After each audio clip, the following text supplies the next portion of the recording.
What better day than International Yoga Day to test your group discussion GD skills? But before we begin, let's talk about Yoga Day itself. International Yoga Day is celebrated every year on June 21st after India's proposal was adopted by the United Nations in 2014. The idea was simple: promote a practice that combines physical fitness, mental well being, and mindfulness. Every year we see the same thing. Millions of people participate in yoga sessions across the world.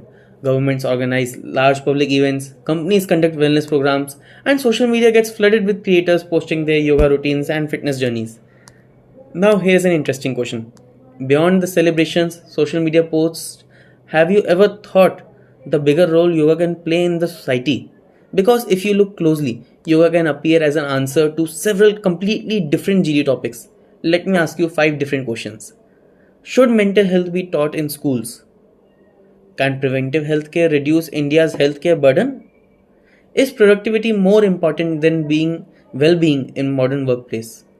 How can India reduce stress among students and young professionals? Should government invest more in wellness than treatment?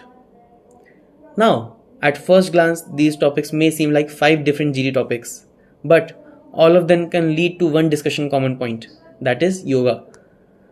If you imagine you are sitting in a GD and someone asks why, here are some points you can use. So at first I will tell you 5 points in favor, 5 bullet points in favor, then not in favor, and finally neutral. And if you stay till the end, I will just tell you how we can frame sentences using those points. So let's start. So our first point in favor is that yoga improves mental health by reducing stress and anxiety, encourages preventive health care and reduces lifestyle diseases, enhances your focus, concentration and workplace productivity itself. Low cost and accessible compared to many healthcare interventions. Fifth point is combines physical fitness with emotional well-being. Now the counter arguments here can be yoga alone cannot solve complex mental health disorders. Scientific evidence varies across specific claims. Access to trained instructors remains limited in many areas. Lifestyle changes require consistency, not occasional participation. Public health investments also must focus on hospitals and treatment infrastructure. Balanced view or your neutral standpoint of view can be yoga is not a replacement for medicine. Yoga is not a substitute for therapy. Yoga is not a cure-all solution. But as preventive and complementary practice, it can improve your quality of life, productivity, and overall well-being.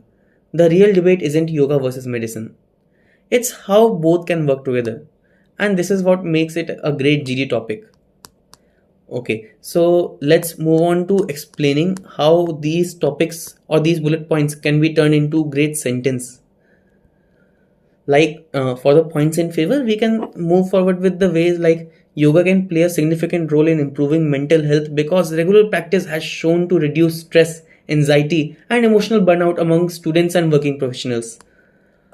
As lifestyle diseases continue to rise, yoga offers a preventive healthcare approach that can reduce long-term healthcare costs for both individuals and government. Many organizations are introducing yoga and wellness programs because healthier employees tends to be more focused, productive, and engaged at work. Unlike many wellness interventions, yoga is relatively much more affordable, requires minimal equipment, minimal to no equipment, and can be practiced by different people across different age groups and different income levels. And one of the yoga's greatest strengths can be that it promotes a holistic approach to well-being by combining physical, mental clarity, and emotional balance.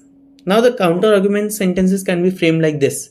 While yoga can improve your overall well-being, it should not be viewed as a substitute for professional medical health care or treatment.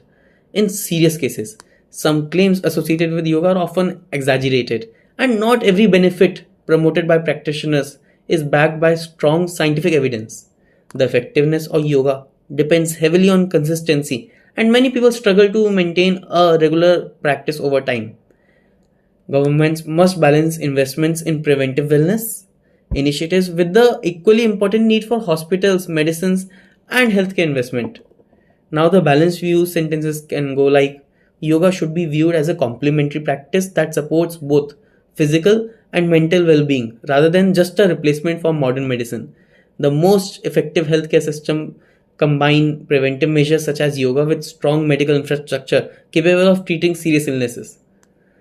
The true value of yoga lies not in its miraculous claims, but its ability to encourage healthier lifestyles and long term well being.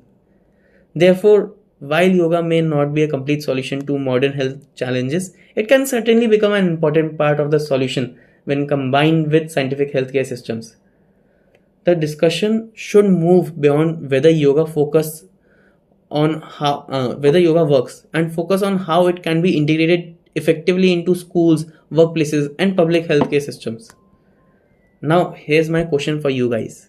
Which of these 5 GD topics would you choose, and would yoga be one of your arguments?